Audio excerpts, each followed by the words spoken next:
যৌবনটারে এমনিতেই নষ্ট করে দিও না,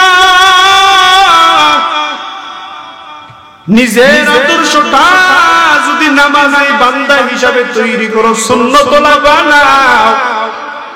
রাত্রের বেলা ঘুমাইবি, ফজরের সময় উঠে যদি নামাজটা পড়ো, ওরে তোর ক্রিম দেওয়ার প্রয়োজন নাই, ফজরের নামাজটা পড়বি। আমার আল্লাহ বলে ফজরের সময় যে ব্যক্তি নামাজ পড়লো ওরে রিসার্চ করিয়া দেয়, ফজরের বাতাস গায়ে লাগাইবে, আমার আল্লাহ তোর চেহারা এমনি ফর্সা তো বানাইবে, আমার আল্লাহর নূরানি নূর দিয়ে আমার আল্লাহ চেহারা বরকত বানাইয়া দিবে।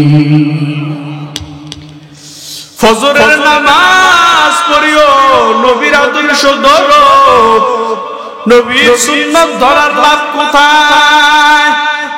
বলে বান্দা নবীর একজন সাহাবী, কাছের সাহাবী, প্রায় সময় সাহাবীটা নবীর কাছেই থাকতেন, প্রায় সময় নবীর কাছে থাকিয়া সাহাবী নবীর মজমার মধ্যে বসিয়া থাকতেন। নবী মজমার মধ্যে কি বলতেছে সাহাবী বারবার শুনতেন, কান লাগাইয়া শুনতেন, দিনের কান লাগাইয়া বারবার সাহাবী শুনতেন। সাহাবী হযরত সাদ রাদিয়াল্লাহু তাআলা আনহু, নবীর সাহাবী হযরত সাদ বলে, সাদ সব ধরনের মানুষ দুনিয়ার মধ্যে আছে, মক্কার মধ্যে কিছু মানুষ থাকে, বলে কিছু মানুষ এতই সুন্দর, আবার কিছু মানুষ এতই কালা, বলে বালা, এমন কালা ও বান্দা এত কালো, বলে যেই কালোটা আমরা নাইজেরিয়াদেরকে বলি, বলে অনেক কালো হয়। নবীর সাহাবী সাদ রাদিয়াল্লাহু তাআলা একটু কালো টাইপের ছিলেন, কিন্তু প্রায় সময় আমার মায়ার নবীর দরবারের মধ্যে প্রায় সময় বসে থাকতেন। বসে থাকার পরে আমার মায়ার নবী একদিন ডাক দিয়া কয়, ও সাহাবী, তোমার প্রায় সময়টা তুমি আমার কাছের মধ্যে থাকিয়া শেষ করে দিতেছি, ওরে সাহাবী বলো তোমার বিবাহ করার কি কোনো আগ্রহ জাগে না? এই কথা বলার পরে আমার মায়ার নবী ডাক দিয়া কয়, রে সাদ, তোমার বিবাহ করার দরকার, তুমি বিবাহ করবা। সাদ ডাক দিয়া কয়, নবী আমার, আমি এত পরিমাণে কালো, মক্কার মধ্যে অধিকাংশ মানুষ আমারে ঘৃণার চোখে দেখে আমারে ঠিক মতন দেখতে পারে না, কিন্তু আপনার সাহাবী সবাই আমাকে খুব ভালো চোখে দেখে, এই জন্য আপনার মজলিসের মধ্যে প্রায় সময় আমি বসিয়া থাকি। গো নবী আমার, নবী আমার কেমন মায়ার নবী, নবীর কাছে কালো ফর্সা কোনো ভেদাভেদ ছিল না। আমার মায়ার নবীকে তো এমনি রাহমাতুল লিল আলামিন বলেন না, আমার মায়ার নবী পশুর জন্য যেমন রহমত, আমার মায়ার নবী মানুষের জন্য যেমন রহমত। আমার মায়ার নবী গোটা কুল কায়নাতের জন্য আমার নবী রহমত। নবীর কাছে কালো ফর্সা কোনো ভেদাভেদ ছিল না। আমার মায়ার নবী সাদ রাদিয়াল্লাহু তাআলা মুখে ডাক দিয়া কয়, রে সাদ, যেহেতু তুমি আমার মজলিসের মধ্যে পরিপূর্ণভাবে থাকো, পরিপূর্ণভাবে যেহেতু থাকতেছো, তোমারে আমি বলিয়া দেই, তোমার হাতের মধ্যে আমি একটা তোমার চিঠি ধরাইয়া দেই, চিঠিটা নিয়ে তুমি অমুক সাহাবীর দরবারে তুমি চলিয়া যাবা। ওই সাহাবীর দরবারে যাইয়া আবু আইয়ুব আনসারীর দরবারে চলিয়া যাইবা। আবু আইয়ুব আনসারীর দরবারে যাইয়া এই চিঠিটা তুমি হাতের মধ্যে দিয়া বলবা, আমার নবী আমার এই চিঠিটা দিয়েছে, না আপনাকে বলছেন আমার দরবারে, আপনার দরবারে আসার জন্য আমি আপনার দরবারে আসলাম। এই কথা বলার পরে আবু আইয়ুব আনসারীর মেয়েটা ছিলেন বড় সুন্দরী, মক্কার বড় সুন্দরী একজন নারী। মক্কার সুন্দরী নারীর দরবারে ওই তার বাবার কাছে যাওয়ার পরে ওই বাবা আমার মায়ার নবীর চিঠিটা পড়িয়া দেখতেছেন। আমার মায়ার নবী চিঠির মধ্যে লেখা বললেন, রে আইয়ুব, আমি নবী তোমার মেয়ের বিবাহের প্রস্তাবের জন্য এই ছেলেটারে তোমার দরবারে পাঠাইলাম, এই ছেলেটারে তুমি তোমার মাইয়া বিয়া দিয়া আমার কথা কবুল করো। এবার আবু আইয়ুব আনসারী একবার সাহাবীর দিকে তাকায়, ভিতরে যাই একবার মেয়ের দিকে তাকায়, কার সাথে কেমনে বিবাহ দিব এই কথা বলার পরে আবু আইয়ুব দূর থেকে তাকাইয়া দেখতেছে মেয়ের বিবাহ তো দেখবেন সমাজের মধ্যে মাইয়ার যদি বিয়ার প্রস্তাব হয় মাইয়া কি লুকায়া লুকায়া শুনেনি। এবার যখন সাহাবীর বিবাহের প্রস্তাবের কথা মেয়ের সাথে বলতেছে, ওই আবু আইয়ুব আনসারী নিজে নিজে একটু চিন্তা করতে লাগলেন, আমার মেয়ে যেহেতু শুনতেছে আমি তাকে একটু ট্রাই করিয়া দেখি আমার মেয়েটা কেমন, ঈমানদার ঠিক আছে কিনা, তার ঈমান মজবুত কিনা, নবীর প্রতি ভালোবাসা কেমন আমি একটু দেখতে চাই। এই কথা বলিয়া বলিয়া যখন আবু আইয়ুব আনসারী ওই সাআদ রাদিয়াল্লাহু তাআলা আনহুকে বলতে লাগলেন, যাও যাও তুমি চলিয়া যাও, এখন চলিয়া যাও, পরে আমি ভাইবা দেখব তোমার সাথে বিবাহ দেওয়া যায় কি যায় না। এই কথা বলার পরে আমার মায়ার নবীর সাহাবী আবু আইয়ুব আনসারী ডাক দিয়া কয়, রে সাআদ চলিয়া যাও। সাআদ মন খারাপ করিয়া নিজে নিজে ভাবতে লাগলেন, মক্কার মধ্যে আমার আল্লাহ আমারে এত কালো কইরা পাঠাইছেন,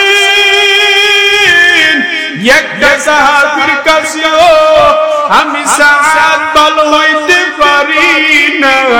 নিজে নিজে মনটা খারাপ করিয়া মলিন করিয়া সাহাবী যখন রওনা হইয়া যায় আর মেয়েটা তার বাবারে ডাক দিয়া কয়, বাবা এই সাহাবীরে সাআদ রে তুমি কি বলছো একটু বলবানি। আব্বা জান ডাক দিয়া কয়, মেয়ে আমার তুমি তো অনেক সুন্দরী, তুমি কি ছেলেকে বিবাহ করবা নাকি? বাবা মেয়েকে পরীক্ষা করার জন্য জিজ্ঞাসা করতেছে, ডাক দিয়া কয়, তুমি হলে মক্কার সুন্দরী একজন নারী, তোমাকে কি আমি এই ছেলের সাথে বিবাহ দেব নাকি?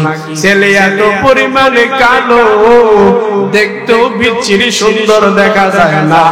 এবার আমার মায়ের নবীর প্রস্তাব অনুযায়ী মেয়েটা ডাক দিয়া কয়, আব্বা জান তুমি কি একটু ভাইবা দেখো নাই এই বিবাহের প্রস্তাব কে পাঠাইছি। ইয়া আইয়ুহাল্লাযীনা আমানু দুখুলু ফিস-সিলমি কাফা। আল্লাহ কোরআনের মধ্যে বলেন, এ দুনিয়ার মুমিনের দল, ইসলামের মধ্যে ঢুকছো পরিপূর্ণভাবে ঢুকিয়া যাও। একটু ইসলামের মধ্যে ঢুকবা আর একটু ঢুকবা না, তা আমার আল্লাহ সামর্থ্য দেয় না। ইসলামের মধ্যে ঢুকছো পরিপূর্ণভাবে ঢুকিয়া যাও। এক ওয়াক্ত নামাজ পড়বা, ফজর পড়বা, যোহর পড়বা না, যোহর পড়বা আসর পড়বা না, আসর পড়বা মাগরিব পড়বা না, মাগরিব পড়বা ইশা পড়বা না। এইটা আমার আল্লাহর কোরআনের বিধান না। আল্লাহর কোরআনের বিধান হলো, বান্দা মুসলমান হইছো যেহেতু, মুসলমানের আর কাফেরের পার্থক্য হলো মুসলমানে নামাজ পড়ে আর কাফেরেরা নামাজ পড়বে না। মুসলমানরা ইবাদত করবে, কাফেররা ইবাদত করবে না। ও বান্দা, আল্লাহ কিন্তু এক ওয়াক্তর কোনো সামর্থ্য দেন নাই। আমার আল্লাহ বলেছেন, ইসলামের মধ্যে যদি পরিপূর্ণভাবে ঢুকো আমি আল্লাহ আয়াত নাজিল করে দিলাম ইসলামের মধ্যে এক পা দিবা আর এক পা বাহিরে রাখবা না। ও মুমিনের দল, তবে মুমিন কারা? আল্লাহ মুমিন কাদেরকে পরিচয় দিয়েছে বান্দা জানোনি? আমানতু বিল্লাহি ওয়া মালাইকাতিহি ওয়া কুতুবিহি ওয়া রুসুলিহি ওয়াল ইয়াউমিল আখির ওয়াল কদরি খাইরিহি ওয়া শাররিহি মিনাল্লাহি তাআলা ওয়াল বা'সি বা'দাল মাউত। এই কথাগুলোর উপর যে ব্যক্তি পরিপূর্ণভাবে ইয়াকিন রাখে, যে ব্যক্তি পরিপূর্ণভাবে বিশ্বাস রাখে, আল্লাহ বলে দুনিয়ার জমিনে ওই ব্যক্তি হলো মুমিন। এই কালামে জিন্দা কুরআনে হাকিম হিকমতে উলা ইয়াজালস্তু কাদি জামিউল ইলমি ফিল কুরআনে হাকিম তাকাসারাত আনহু ওয়া ফুহামুর রিজালি বাখা কুরআন কালামুল্লাহ বশনু কদিমাস্তি নুইনু। ইসলামের মধ্যে পরিপূর্ণভাবে ঢুকো,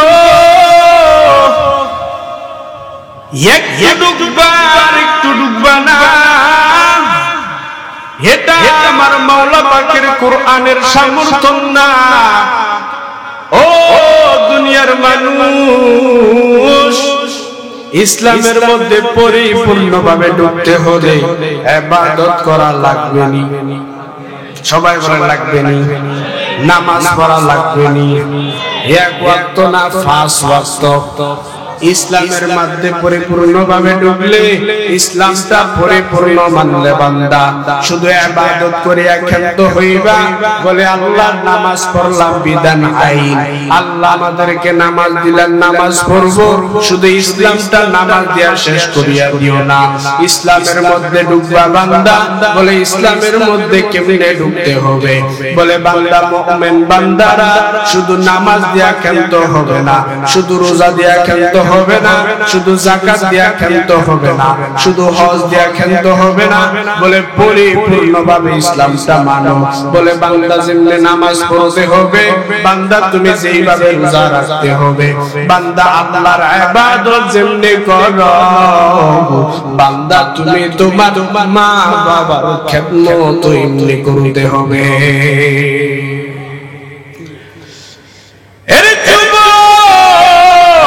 কিসের রং তামাশা, কিসের বাহুবলের শক্তি দেখাও?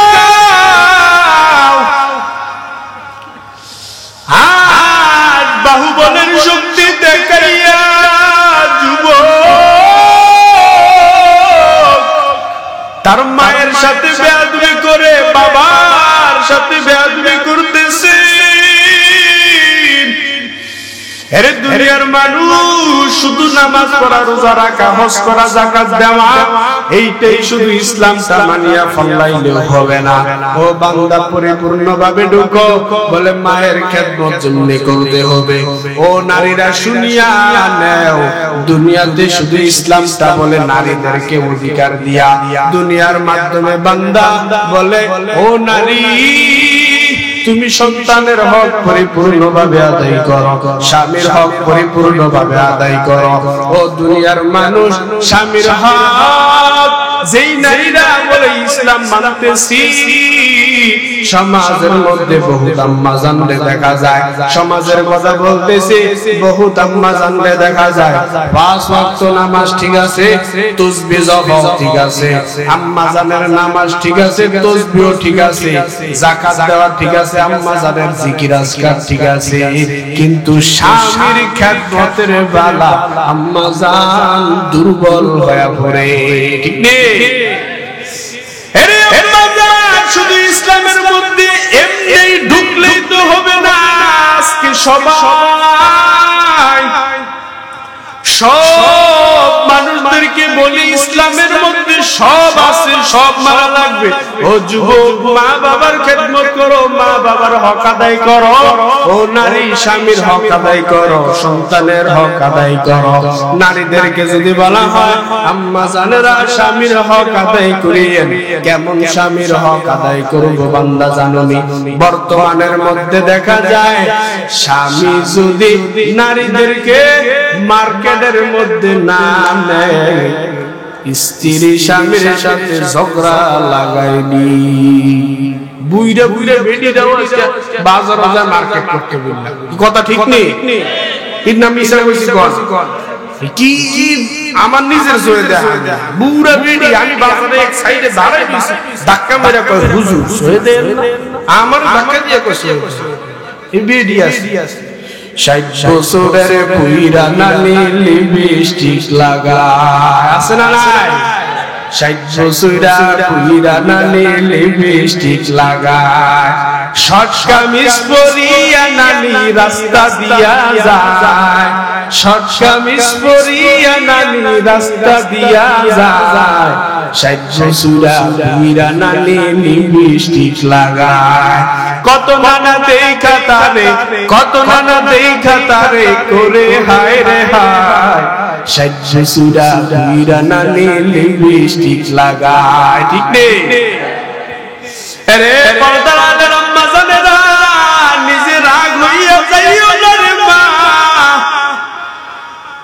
এই তোমার সাজু গুজু, এটা তোমার স্বামীর হক, এটা বাহিরের কোন পাবলিক দেখতে পারবে না রে মা। স্বামীর হক বলে বান্দা, স্বামীর হক কেমন আম্মা জানেরা জানেননি? স্বামীর হক কেমন একটা জিনিস বলে বান্দা, নবী আমার একজন সাহাবী আমার মায়ার নবীর দরবারের মধ্যে যাইয়া তার একজন কন্যা সন্তান ঠিক মতন নামাজ পড়ে, 5 ওয়াক্ত নামাজ পড়ে, সব ঠিক আছে, কিন্তু যখন বিবাহের কথা বলে নারী সন্তান কন্যা সন্তান রাজি হয় না। কেন রাজি হয় না? এবার সাহাবী তার কন্যা সন্তানদের নিয়া যখন এই রওনা হয়ে গেলেন, তার কন্যা সন্তানদের নিয়া আমার মায়ার নবীর দরবারের দিকে রওনা হয়ে গেলেন। নবীর দরবারে যাইয়া আমার মায়ার নবীর ডাক দিয়া কয়, পয়গম্বর আমার একজন কন্যা সন্তান আমার ঠিক মতন কথা শুনতে চায় না, আমার কন্যা সন্তানটা আপনি একটু বুঝাইয়া দেন। বলে কি ও কন্যা সন্তান, কেন তুমি বিবাহ বসতে রাজি হও না? কন্যা সন্তান ডাক দিয়া কয়, পয়গম্বর আমি কেন বিবাহ বসতে রাজি হই না জানেননি? কারণ স্বামীর হক কিটা, স্বামীর হক কি জিনিস আমি এখনো জানি না। ও নবী আমার, আমি নামাজের হক জানি, নামাজের মাসালা জানি, আমি ঠিক মতন নামাজ আদায় করতে পারি, আমি ঠিক মতন রোজা রাখতে পারি, আমি ঠিক মতন পর্দা করতে পারি।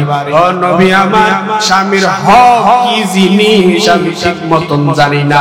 নবী আমার, আপনি আমাকে একটু স্বামীর হক সম্পর্কে বয়ান করিয়া দেন।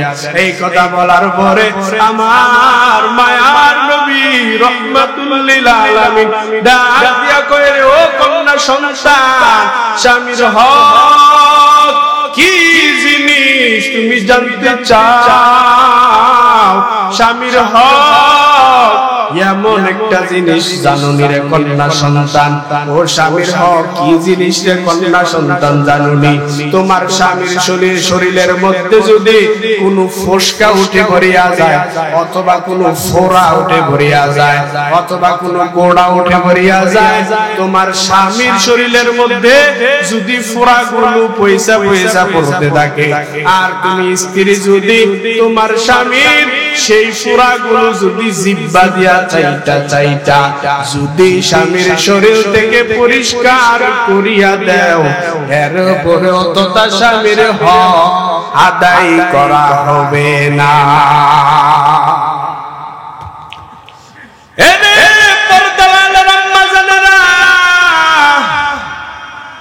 এমনি এমনি বুঝি জান্নাত পায়া যাইবা, এমনি এমনি বুঝি আমার মাওলা পাকের জান্নাতে ঢুকবা। তোমার মতন আমার নবীর বিবি খাদিজা, আম্মা জান খাদিজা রাদিয়াল্লাহু তাআলা আনহা এমন ভাবে, আম্মা জান খাদিজাতুল কুবরা রাদিয়াল্লাহু তাআলা কেমন ভাবে স্বামীর হক আদায় করেছে বান্দা জানেন, এমন ভাবে স্বামীর হক আদায় করেছে। নবী আমার ডাক দিয়া কয়, আম্মা জান আয়েশা রাদিয়াল্লাহু তাআলা আনহার হুজরার মধ্যে আমার মায়ার নবী রাহমাতুল লিল আলামিন বসে গুনগুন করে কান্না করতেন। আমার মায়ার নবীর কান্না দেখিয়া আম্মা জান আয়েশা ডাক দিয়া কয়, পয়গম্বর আমার প্রতি আপনি কোনো বেজার হয়েছেন নাকি, আমার প্রতি কোনো রাগ হয়েছেন নাকি? নবী আমার আপনি একটু বলবেন নি কেন আপনি কান্না করতেছেন? নবী আমার ডাক দিয়া কয়, ওরে আয়েশা আমি তোমার প্রতি কোনো কান্না করি না, আমি তোমার জন্য কোনো কান্না করি না। ওরে আয়েশা তুমি হইলা আমার সুখের দিনের বিবি, আর যেই খাদিজা ছিল ওই খাদিজা ছিল আমার দুঃখের দিনের বিবি রে আয়েশা। ওই খাদিজার কথা যখন মনে পড়িয়া যায় আমি নবী চোখের পানি ধরে রাখতে পারি না। কেমন খাদিজা ছিল আমি মায়ার নবী রাহমাতুল লিল আলামিন যখন 2 দিন 3 দিন পর্যন্ত যখন দিনের দাওয়াত দিতে চলে যাইতাম, আমার বিবি খাদিজা যখন আমি দিনের দাওয়াত দিয়া 2 দিন 3 দিন পরে আমি বাড়িতে আসতাম, আমি তাকাইয়া দেখতাম আমার বিবি খাদিজা দরওয়াজার মধ্যে যখন আমি 2 দিন 3 দিন পরে আইসা যখন দরজার মধ্যে ধাক্কা দিতাম, সাথে সাথে আমার দরজাটা খুলিয়া যাইত, সাথে সাথে খাদিজা সালাম দিত। বলে আমার খাদিজারে আমি জিজ্ঞাসা করতাম, রে খাদিজা আমি এই 2 দিন 3 দিন পর্যন্ত বাড়ির কাছেও ছিলাম না, এখন তোমার দরওয়াজার মধ্যে যখন আমি ধাক্কা দিলাম সাথে সাথে দরজাটা খুলে গেল। ওরে খাদিজা বলো বলো তুমি কি ঘুমাও না একটা বার বলবানি? খাদিজা ডাক দিয়া কয়, পয়গম্বর আমি 2টা স্বামী বিদায়ের পর আমি আপনার সংসারের মধ্যে এসেছি। আমি খাদিজা 5টা সন্তানের মা হওয়ার পর আমি খাদিজা আপনার ঘরের মধ্যে আসলাম গো নবী।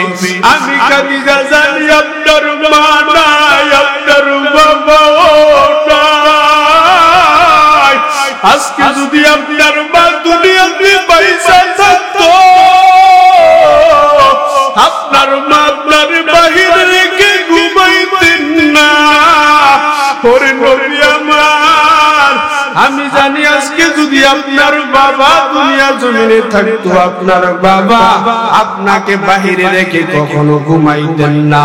ও নবী আমার আমি চিন্তায় পড়িয়া যাই, আপনি দিনের দাওয়াত দিয়া আপনি যখন দিনের দাওয়াত দিতে বাহিরের মধ্যে চলিয়া যান, আমি খাদিজা চিন্তা করতে থাকি কখন আমি খাদিজা আপনি কখন নবী আমার বাড়ির মধ্যে আসবেন, কখন বাড়িতে আসবেন।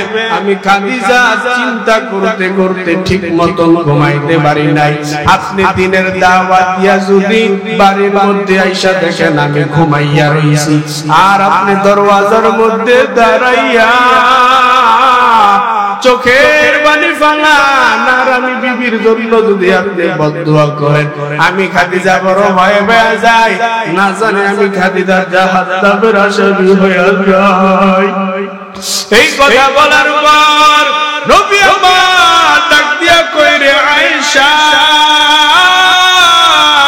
ভালো করে শুনো, আমি বেঈমান না ভয়ে আমি নবী যখন আমার মাওলা পাকের ধ্যানের মধ্যে সময় কাটাইতাম, ওই হেরা গুহার মধ্যে যাইয়া আমি নবী যখন সময় কাটাইতাম, সময় কাটানোর সময় 2-3 দিন আমি বাড়ির মধ্যে আসতাম না।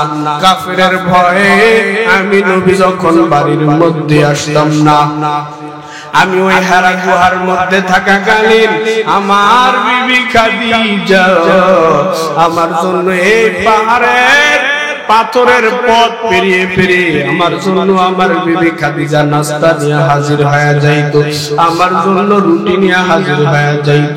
ও আম্মা জানেরা, এর থেকে কষ্ট তো আপনার কম। খাদিজা তো একজন নারী, আপনারা তো একজন নারী। ও আম্মা জান, খাদিজা যদি স্বামীর হক গুলা যদি পরিপূর্ণভাবে আদায় করতে পারে, আপনি মা কেন পারবেন না? খাদিজাও তো নারী, আপনিও তো নারী। এই জন্য আপনাদেরকে বলা হয়, দুনিয়াতে যতদিন বাঁচবেন ইসলামটারে পরিপূর্ণ মানবেন, তবে স্বামীর হক আদায় করবেন, সন্তানের হক আদায় করবেন। এই যে দুনিয়াতে বারবার মুসলিম কেরাম হুজুরদেরকে আইসা বলে, হুজুর মা বাবার সম্পর্কে একটু বয়ান করবে। বাবার খেদমতের বয়ান করা লাগতো না, ঠিক নেই? এই তো দুনিয়ার নিয়ম। ও দুনিয়ার মানুষ, আল্লাহ নবী হাদিসের মধ্যে বলেন, বলে দুনিয়াটার মধ্যে যদি হক পরিপূর্ণভাবে আদায় করিয়া যাইতে হয়, তাহলে তো বান্দা একটু কষ্ট হবে। কেমন কষ্ট হবে জানুনি? আমার তেলাওয়াতকৃত খুতবার মধ্যে যে হাদিসটা পড়েছিলাম, নবী আমার বলেন, ক্বালা রাসূলুল্লাহি সাল্লাল্লাহু আলাইহি ওয়া আলিহি ওয়াসাল্লাম, নবী আমার বলেন, আদ-দুনিয়া সিজনুল মুমিন ওয়া জান্নাতুল কাফির। বান্দা তুমি যদি পরিপূর্ণভাবে হক আদায় করিয়া চলতে পারো, পরিপূর্ণভাবে হক আদায় করতে যাইবা, বান্দা তোমার কষ্ট হবে। কারণ নবী আমার বলেন, সিজনুল মুমিন, দুনিয়াটা হলো মুমিনদের জন্য জেলখানা। মুমিনদের মনে চাইবে গুনাহ করার জন্য, মুমিনদের মনে চাইবে জিনাহের গুনাহ লিপ্ত হোক, মুমিনদের মনে চাইবে গুনাহের দিকে দৌড়া, কিন্তু তারা দৌড়াইতে পারবে না। কারণ মুমিনের জন্য আমার মায়ার নবী বলেন, মুমিনের জন্য দুনিয়াটা জেলখানা। তাদের মন যা চায় তা করতে পারবে না, তারা আল্লাহর কোরআন মানবে, নবীর সুন্নতের আদর্শ মানবে। সিজনুল মুমিন ওয়া জান্নাতুল কাফির, আর কাফেরদের জন্য হলো দুনিয়াটা জান্নাতের বাগান। তাদের মন যা চায়, কাফেরের মন যা চায় তারা তাই করতে পারবে। মুমিনের অন্তরে যদি গুনাহের জন্য আগ্রহ হয়, মুমিন গুনাহ করতে পারবে না। মুমিনের অন্তরে যদি বান্দা সুদ খাওয়ার জন্য মুমিনের অন্তরে যদি নফস বলে, মুমিন কাজ করবে না, সুদ খাইবে না, ঘুষ খাইবে না। কারণ বান্দা মুমিনের অন্তরে একমাত্র কার ভয়? আল্লাহ আল্লাহ মিকুনাত শামসু কামার, আল্লাহ আল্লাহ মিকুনাত শাজরু হাজার নাদমতরা, ইমামে খশগরে দাগ হামা ওয়াক্তা ইকতিদা কুন বাদিলু যা মকুন সুসুতি নামাজে পানজগানা, ফাওয়াইলুল লিল মুসাল্লিনা আল্লাযিনা মুমিনারা ইনামাজ আমদাদ দাগ ইস্তাঈনু আয়াতি কুরআন খা। দুনিয়ার মধ্যে বান্দা যাই করবেন না কেন, একমাত্র কাকে সন্তুষ্ট করার জন্য? রে দুনিয়ার মুমিনের দল ইসলামের মধ্যে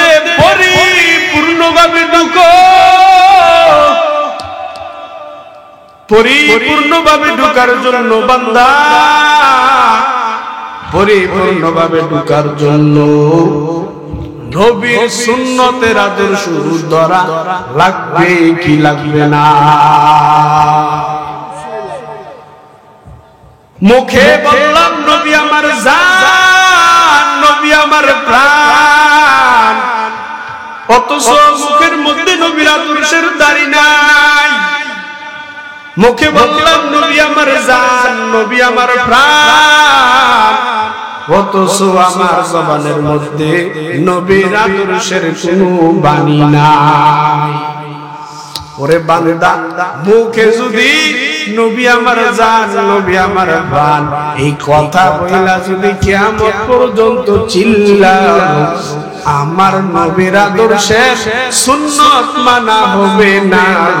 ওরে মুখে বলবা নবী আমার জান, নবী আমার প্রাণ, এই গান গাইলে আমার নবীরে মানা হবে না। আমার নবীরে মানতে হবে নবীর সুন্নতের আমলের দ্বারা, ঠিক নেই?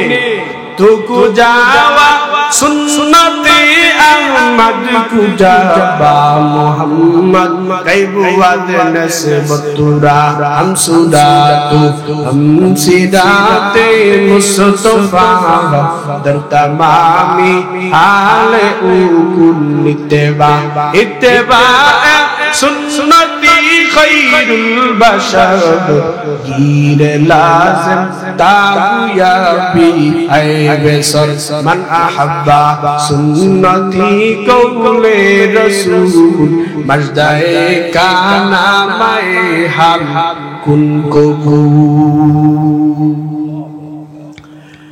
নবীর সুন্নতের কত দাম,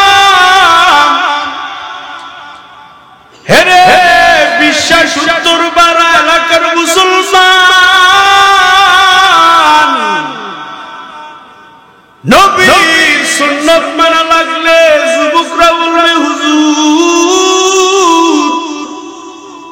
নবীর সুন্নতের দাড়ি যদি রাখতে চান হুজুর বয়স তো বেশি হয়ে যাবে, নবীর সুন্নতের আদর্শের দাড়ি কেমনে রাখবে? বিয়া করতে পারো না, যে মাইয়া চাইতে যাবো মাইয়া পছন্দ করতো না, জামাই দিয়া হলে দাঁড়িয়ে আছে। নবী আমার বলেন, ও যুবক, তোমাদের জন্য ইসলামের খেদমত বেশি হইছে। যেই মাইয়া দাড়ির কারণে যুবকরে বিয়া করবে না, আল্লাহর কসম যুবক কপালে লেখে রাখ, তোর কপালটা ভাগ্যবতী, তুই ভালো দেখা আল্লাহ তোরে এই মাইয়া তোর ঘরে দেয় না। তোর 12টা বাজে আছে যদি দেয় বিয়ে করে দেয় একবার। এবার নবীর আদর্শটা কেমন? হেরে যুবক কপালের মধ্যে লেখে রাখ, নবীর সুন্নতের আদর্শ ধরবি। এই দুনিয়াতে কখনো লাঞ্ছিত হইবি না, পথভ্রষ্ট হইবি না। নবীর আদর্শের সুন্নতের মালা গলায় লাগাও, এই দুনিয়াতে কোনদিন পথভ্রষ্ট হইবা না, কোনদিন হালাক হইবা না। বলে নবীর সাথে একজন সাহাবী অনেক ভালো সম্পর্ক ছিল, কিন্তু নবীর আদর্শ মানার কারণে তার ফায়দাটা কেমন হয়েছে। আর দুনিয়াতে যদি বর্তমান আমাদের অবস্থা কি, জমানার মধ্যে যদি মাইয়া গুলারে বিয়া দিতে যাই, বর্তমান আইসা মা বাবা পরামর্শ চায় কার কাছে? মেম্বরের কাছে, চেয়ারম্যানের কাছে। মাইয়াটারে কেমনে বিয়া দেওয়া যায়, মাইয়াটারে কোন জায়গায় বিয়া দিলে ভালো হবে। অথচ বান্দা জানোনি নবীর আদর্শ কোন জায়গায় পাইবা জানোনি?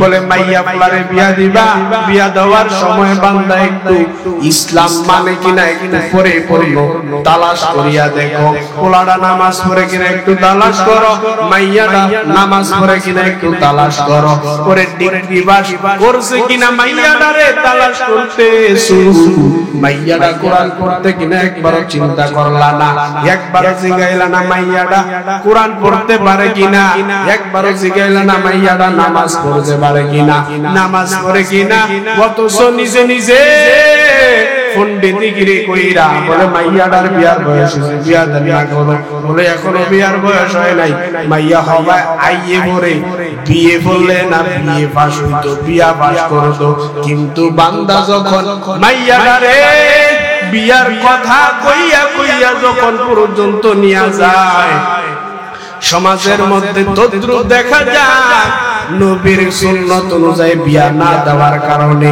এই মাইয়াটারে বিয়ে ফাঁস করার আগে মাইয়া বিয়া ফাঁস কইরা আরেকজনের হাত ধইরা হিজরত করতে চইলা গেছে। এ হাসানি কথা কার কাছ থেকে নবীর আদর্শ পাইবার যুবকদেরকে বলতেছি, তোর পায়ে হাত রাখিয়া বলে রে যুবক, যৌবনটারে এমনিতেই নষ্ট করে দিও না, নিজের আদর্শটা যদি নামাজি বান্দা হিসাবে তৈরি করো, সুন্নতলা বানাও, রাত্রের বেলা ঘুমাইবি, ফজরের সময় উঠে যদি নামাজটা পড়ো, ওরে তোর ক্রিম দেওয়ার প্রয়োজন নাই, ফজরের নামাজটা পড়বি। আমার আল্লাহ বলে ফজরের সময় যে ব্যক্তি নামাজ পড়লো ওরে রিসার্চ করিয়া দেখ, ফজরের বাতাস গায়ে লাগাইবে, আমার আল্লাহ তোর চেহারা এমনি ফর্সা তো বানাইবে, আমার আল্লাহর নূরানি নূর দিয়ে আমার আল্লাহ চেহারা বরকত বানাইয়া দিবি। ফজরের নামাজ পড়িও, নবীর আদর্শ ধরো, নবীর সুন্নাত ধরার লাভ কোথায়? বলে বান্দা নবীর একজন সাহাবী, কাছের সাহাবী, প্রায় সময় সাহাবীটা নবীর কাছেই থাকতেন, প্রায় সময় নবীর কাছে থাকিয়া সাহাবী নবীর মজমার মধ্যে বসিয়া থাকতেন, নবী মজমার মধ্যে কি বলতেছে সাহাবী বারবার শুনতেন, কান লাগাইয়া শুনতেন, দিলের কান লাগাইয়া বারবার সাহাবী শুনতেন।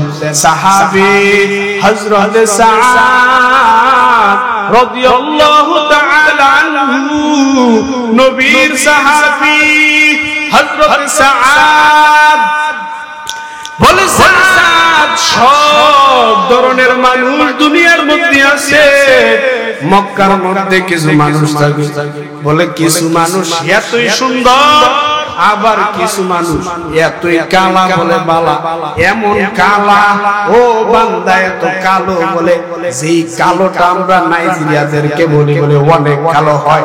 নবীর সাহাবী সাদ রাদিয়াল্লাহু তাআলা আনহু একটু কালো টাইপের ছিলেন, কিন্তু প্রায় সময় আমার মায়ার নবীর দরবারের মধ্যে প্রায় সময় বসে থাকতেন।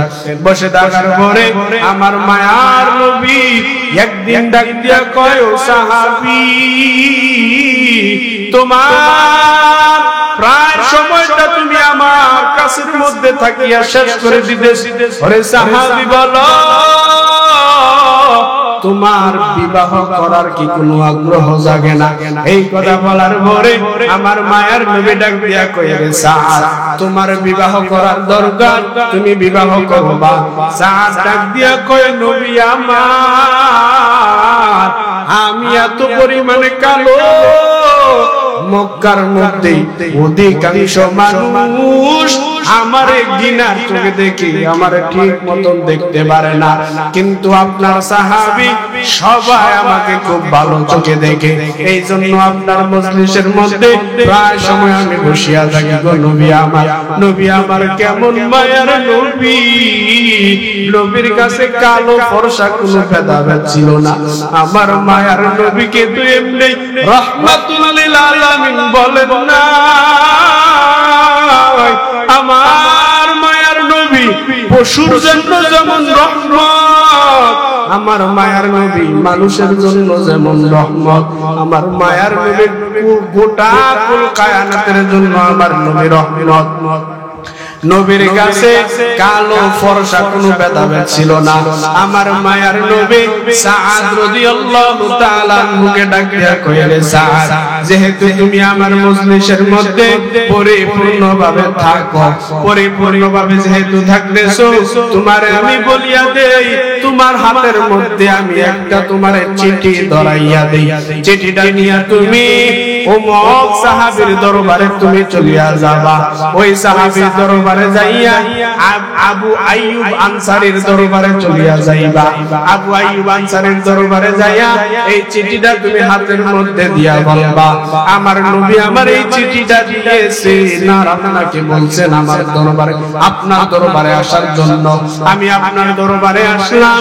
এই কথা বলার পরে আবু আইয়ুব আনসারীর মেয়েটা ছিলেন বড় সুন্দরী, মক্কার বড় সুন্দরী একজন নারী।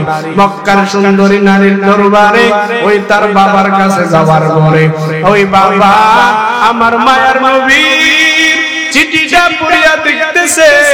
আমার মায়ার নবী চিঠির মধ্যে লেখা বললেন, এরে আইয়ুব, আমি নবী তোমার মেয়ের বিবাহের প্রস্তাবের জন্য এই ছেলেটারে তোমার দরবারে পাঠাইলাম। এই ছেলেটারে তুমি তোমার মাইয়া বিয়া দিয়া আমার কথা কবুল করো। এবার আবু আইয়ুব আনসারী একবার সাহাবীর দিকে তাকায়, ভিতরে যাইয়া একবার মেয়ের দিকে তাকায়, কার সাথে কেমনে বিবাহ দিব। এই কথা বলার পরে আবু আইয়ুব দূর থেকে তাকাইয়া দেখতেছে মেয়ের বিবাহ। তো দেখবেন সমাজের মধ্যে মাইয়ার যদি বিয়ার প্রস্তাব হয়, মাইয়া কি লুকাইয়া লুকাইয়া শুনেনি।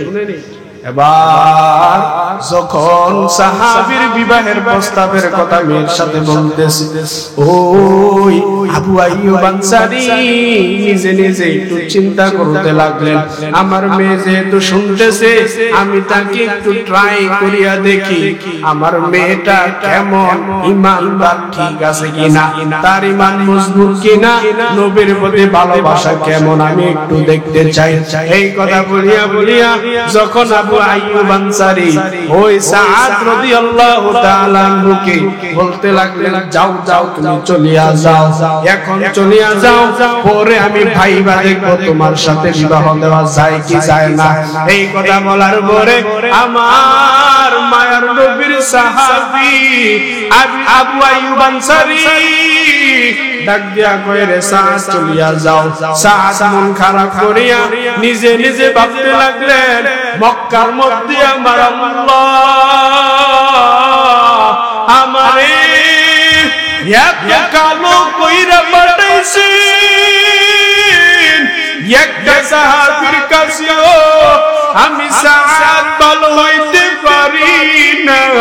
নিজে নিজে মনটা খারাপ করিয়া মলিন করিয়া সাহাবী যখন রওনা হইয়া যায়, আর মেয়েটা তার বাবারে ডাক দিয়া কয়, বাবা এই সাহাবীর সাজে তুমি কি বলছো একটু বলবানি।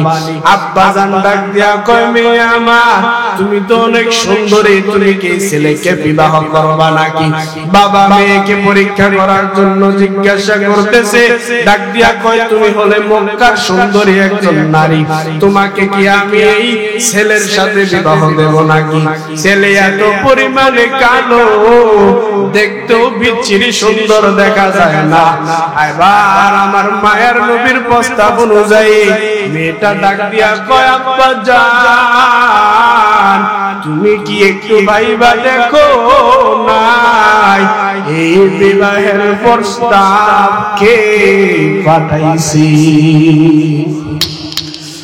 ও আব্বা জান তুমি কি একটু দেখছো বিবাহের প্রস্তাবটা কে পাঠাইছে? এই কথা বলিয়া মেয়েটা ডাক দিয়া কয়, আব্বা জান সাহাবীরে ফিরাও,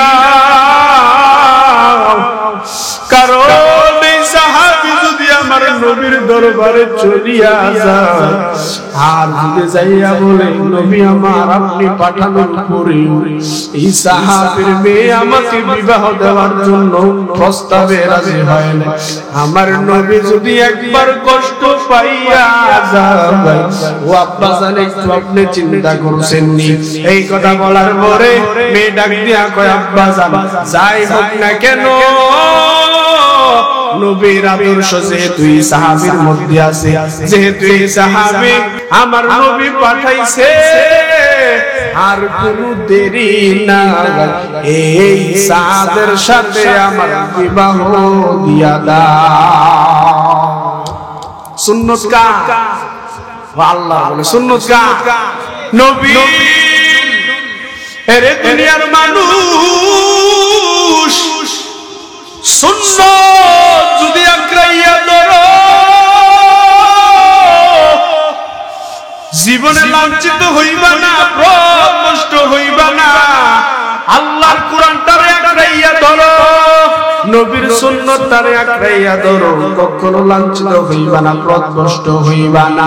নবী আমার বলেন ক্বালা রাসূলুল্লাহ সাল্লাল্লাহু আলাইহি ওয়া আলিহি ওয়া সাল্লাম তারাকতু ফীকুম আমরাইন লান তাদিল্লু মা তামাসসাকতুম বিহিমা কিতাবাল্লাহ ওয়া সুন্নাত রাসূলি। ও বান্দারা আমার মায়ার নবী রাহমাতুল লিল আলামিন ডাক দিয়া কয় দুনিয়ার উম্মতের দল দুইটা জিনিস যদি আঁকড়াইয়া ধরো এই দুনিয়ার মধ্যে কখনো লাঞ্ছিত হইবা না, কখনো পথভ্রষ্ট হইবা না। দুইটা জিনিস যদি ধরতে পারো এই দুনিয়াতে লাঞ্ছিত হইবা না, পথভ্রষ্ট হইবা না। এক নম্বরে হলো কিতাবুল্লাহ আমার মাওলা পাকের কোরআন ওয়া সুন্নাত রাসূলি, দুই নম্বরে আমার মায়ার নবীর সুন্নাত। কয়টা জিনিস বলেন, কয়টা জিনিস? দুইটা জিনিস যদি আঁকড়াইয়া ধরতে পারো এই দুনিয়ার মধ্যে লাঞ্ছিত হইবা না, পথভ্রষ্ট হইবা না। ও দুনিয়ার উম্মতের দল আল্লাহ নবী বললেন দুইটা জিনিস আঁকড়াইয়া ধরিও, কোরআন আর আমি নবীর সুন্নাত। তবে বান্দা পিতা মাতার সম্পর্কে যে বললাম, নবী আমার বলেন বান্দা মা তোমার কত আপন।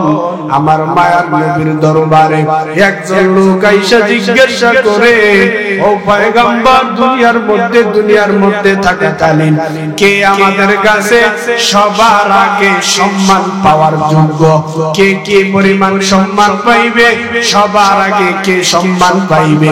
নবী আমার বলেন মান আহাক্কু বিহুসনি সুহবাতি ক্বালা উম্মুকা সুম্মা উম্মুকা সুম্মা উম্মুকা। এক নম্বরে পাইবে তোমার মা, দুই নম্বরে পাইবে তোমার মা, তিন নম্বরেও পাইবে তোমার মা। তারপরে নবী আমার বলেন সুম্মা আবুকা, চার নম্বরে পাইবে তোমার বাবা। সুম্মা আদনাকা আদনাকা, তারপরে পাইবে তোমার আত্মীয় স্বজন পরিবারের মানুষেরা, তোমার আত্মীয় যারা আছে তারা তারপর তোমার হক পাইবে, তোমার সম্মান পাইবে। ও বান্দা হাদিসের মধ্যে কি বোঝো? আমার মায়ের নবী মায়ের সম্মান কত, কি পরিমাণ মায়ের সম্মান থাকার কারণে আমার মায়ের নবী মায়ের কথাটা হাদিসের মধ্যে তিনবার উল্লেখ করলেন। এক নম্বরে পাইবে সম্মান মা, দুই নম্বরেও মা, তিন নম্বরেও মা পাইবে। ও দুনিয়ার যুবক আর যাই করো না কেন মায়ের সাথে বেয়াদবি করিও না, বাবার সাথে বেয়াদবি করিও না রে যুবক। কারণ মা দুনিয়াতে যে ব্যক্তিদের মা না থাকে ওই ব্যক্তি বুঝতে পারে মা ডাকটা যদি দুনিয়ার থেকে কারো চলিয়া যায় মা ডাকে কত মজা, তাকে ছাড়া কেউ বুঝতে পারে না। মা বাবার খেদমত করা লাগবে নি? কি সবাই সব লাগবে নি? জীবনের মূল কষ্ট মায়ের প্রসব বেদনা সাত আসমান সাত জমিন তখন মায়েরই মাথা জীবনের মূল কষ্ট মায়ের প্রসব বেদনা সাত আসমান সাত জমিন তখন মায়েরই মাথা এমন মাকে কেমন দিয়াছি এমন মাকে কেমন দিয়াছি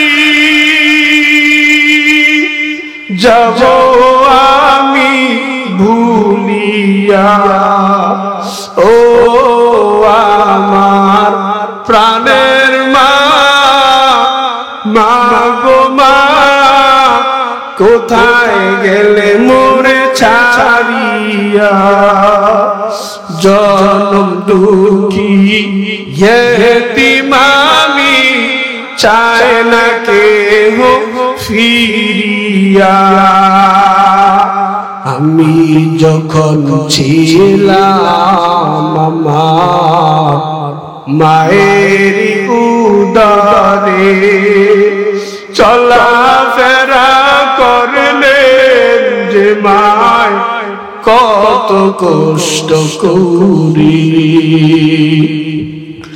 আমি যখন ছিলাম আমার মায়ের উদরে চলাফেরা করলেন যে মায় কত কষ্ট করি আমার সুন্দর মুখ দেখে মায়ের আমার সুন্দর মুখ দেখে মায়ের বেদা যায় দে হাসায়া ও আমার প্রাণের মা মা গো মা কোথায় গেলে মোরে ছাড়িয়া জনম দুঃখী ইয়েতিম আমি চাই না কেহ ফিরিয়া ও আমার প্রাণের মা মা গো মা কোথায় গেলে মোরে ছাড়িয়া জনম দুঃখী ইয়েতিম আমি চাই না কেহ ফিরিয়া